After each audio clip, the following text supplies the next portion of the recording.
याद कर उ मिलल जुलल पोखरा पर फुलवारी में, कितना बेर सिनेमा देखलू हमरा संगे बाजारी में।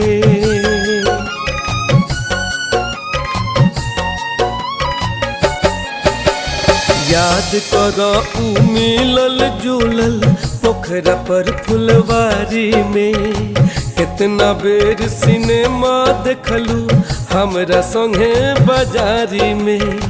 साथ जिए के साथ मरे के कोइले रहलू वादा, फिर काहे मन के मधुबन से दूर हो गईलू राधा। काहे के मुँह मोड़लू तू, काहे के नहीं छोड़लू तू, काहे के मुँह मोड़लू तू, काहे के नहीं छोड़लू।